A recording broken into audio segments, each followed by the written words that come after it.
অনিমা, একটু দাঁড়াও। কোথায় যাবে এত সকালে?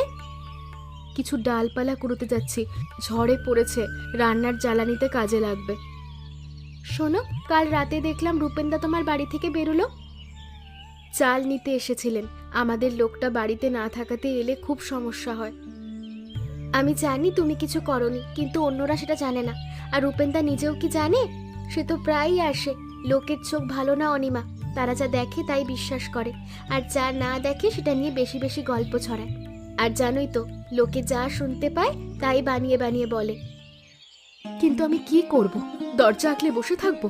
দাদার অবস্থা খারাপ, চাল ধার নিতে হয়, না হলে সংসার চলবে না। শোনো, আমি তোমার বন্ধু, তাই বলছি, হরেন্দার কানেও কথা যাচ্ছে কিন্তু। আর তার রাগ তো জানিস। তুই চুপচাপ সহ্য করছিস, এতে সবাই তোর দিকে আঙুল তুলবে। আমি কি করব বলো? রূপেনদাকে বল প্রয়োজন হলে দিনের বেলায় বা অন্য কাউকে পাঠিয়ে দেয় যেন, নইলে কথাগুলো এই বাঁশঝাড়ের সংসারের চেয়ে দ্রুত আরো দূরে ছড়িয়ে পড়বে।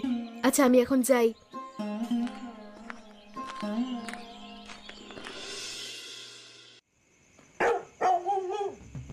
আবার এলো সে।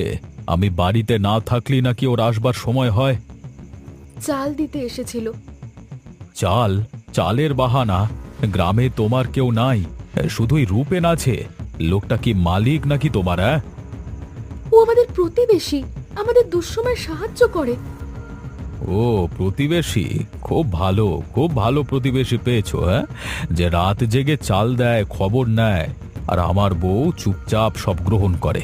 কাকলির মুখে আজকে শুনলাম সবাই জানে, শুধু আমি একাই বোকা। হ্যাঁ, ছি ছি ছি ছি, এত নিচে নেমে গেছো তুমি। কাকলি কি বললো জানি না, কিন্তু আমার মনে কোনো খারাপ ভাব নেই, জেনে রাখো। তোর ভাবনাতেই যত সমস্যা। তুই কখনো কিছু বলিস না, মনে মনে কি পুষে রাখিস কে জানে। হয়তো সেই রূপেনের জন্যই তোর মনে এখনো। ছি ছি ছি ছি ছি। থামো, এত বাজে কথা বলো না। রূপেনদা সম্মানীয় মানুষ, তুমি তাকে নিয়ে এইভাবে বলতে পারো না। সম্মান? তোকে সম্মান দেখাবো? আজই শেষ করবো ওকে। যেও না, এখন রাত, কি করবে গিয়ে ওখানে? আমি তোমার পায়ে পড়ছি, আমার কথা শোনো। সরে দাঁড়া বদমাইশ মেয়ে ছেলে, আজ কি পিটিয়ে সবাইকে শেষ করে দেব।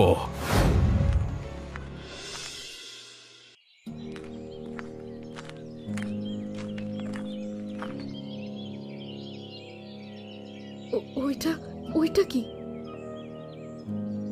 মা, মা ঝাড়ে এসো, দেখো রূপেনদা। হায় হায় হায়।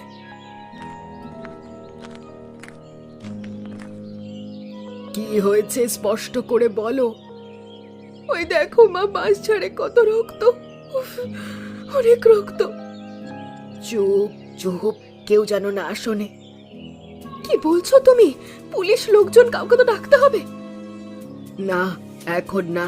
শোনো আমার কথা, হরেন রাতেই ফিরেছিল, ওই এমন কাণ্ড করেছে মনে হয়। ওই দেখো বাঁশঝাড়ে কি যেন হয়েছে। রূপেনের বাড়ি থেকে লোক আসছে কত।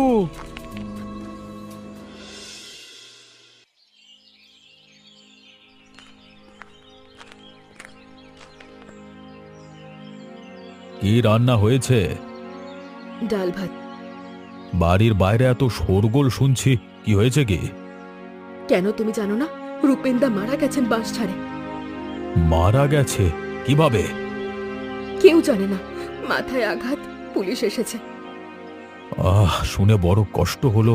খারাপ খবর, সে তো ভালো মানুষই ছিল। কাল রাতে তুমি কোথায় গিয়েছিলে? কেন, কি প্রয়োজন তোমার জানবার? প্রয়োজন আছে। তুমি গিয়েছিলে তার কাছে, হ্যাঁ না না? সাবধান অনিমা, কি বলছো বুঝে বলো। আমি রাগ করে বেরিয়েছিলাম, হাঁটতে হাঁটতে নদীর ধারে গিয়েছিলাম, সারা রাত সেখানে বসেছিলাম। বোকার মতো কথা বলো না তুমি। কেউ দেখেছে তোমাকে? তুমি পুলিশ নাকি? কে দেখবে আমাকে? তুমি কি মনে করো আমি খুন করেছি? আমি কিচ্ছু মনে করি না, কিন্তু সত্যি কি তুমি নদীর ধারে ছিলে? আমাকে বলবে? হ্যাঁ ছিলাম। আর এখন খেতে দাও, ভাত ঠান্ডা হয়ে যাচ্ছে।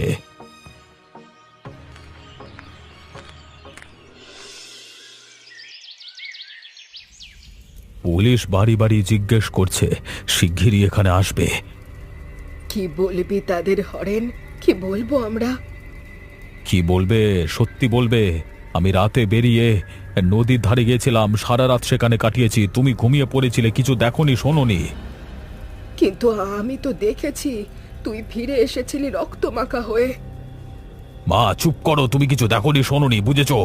যদি কখনো মুখ ফসকেও কিছু বলো না, তাহলে কিন্তু আমি ধরা পড়বো, আর আমি ধরা পড়লে এই সংসারের সব শেষ। করেছিস কি রে বাবা? একটা মানুষকে খুন করলি? দুর্ঘটনা মা, সে নিজে থেকে পড়ে গিয়েছিল, আমি শুধু ধাক্কা দিয়েছিলাম একটু। সে পিছলে পড়ে যায়, মাথা বাঁশের গুঁড়িতে লাগে, আমি ইচ্ছে করে তাকে মারিনি। কিন্তু লাশটা আমরা দুজনে মিলে ওই বাঁশঝাড়ের গভীরে ফেলেছি যে। নাম বলো না, ভুলে যাও, ভুলে যাও, সব ভুলে যাও। তুমি ঘুমিয়েছিলে, আমি নদীর ধারে ছিলাম, এটাই আমাদের সত্যি এখন। সাহস রাখো মা, সব ঠিক হয়ে যাবে, শুধু চুপ থাকতে হবে, চুপ চুপ।